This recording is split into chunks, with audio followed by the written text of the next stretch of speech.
kapatid! Mahigit 30 world tourist attractions ang pupuntahan natin ngayong araw. And you heard it right isang araw lang po at hindi kailangan ng passport. Kaya tara na, samahan niyo po ako dito sa the happiest place in Cavite!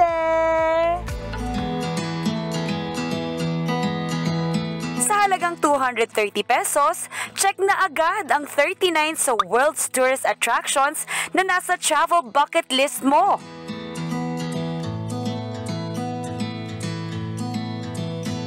At makakausap po natin ngayon si Mr. Eric Bailosis, ang President ng Torres Farm and Resort. Sir Eric, good morning po. Good morning, Mau. Nakita ko naman po napaka-unique po ng concept nyo dito, no?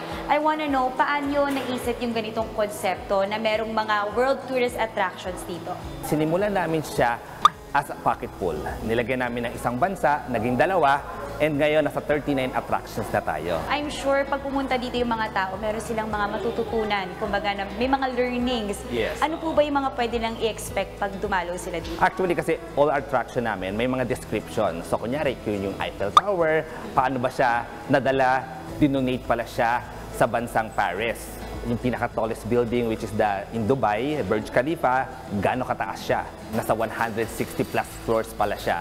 So, yun yung mga learnings na matututunan mo dito pag nandito ka sa Torres Farm.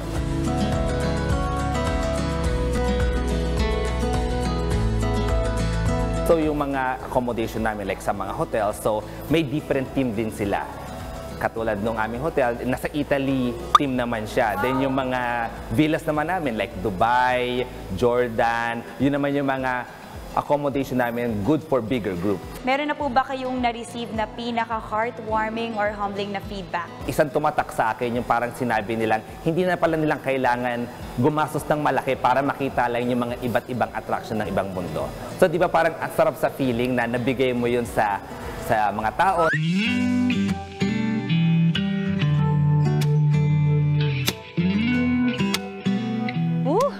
Parang biglang lumamig Eh kaya naman pala guys, we're in New York! Ay!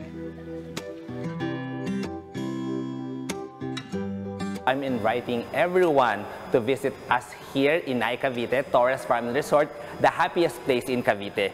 It's a 14-hectare land. So far, 7 hectares pa lang yung nagagawa namin. Ang dami pa namin ilalagay dito sa next 7 hectares. So, watch out. You can check our page, Torres Farm and Resort, para makita nyo yung mga rates namin dito. Sa susunod na linggo, papasakaya ako bilang Pizza Master. Abangan ang part 2 ng ating adventure sa Torres Farm Hotel and Resort dito lang sa Trip ni Maui. Mga kapatid, Maui David po. Simula ng inyong araw na may alam at may pakialam sa mga may init at umaaksyong balita sa bansa. Para maging una sa balitaan, mag-subscribe at mag-follow sa social media pages ng News 5.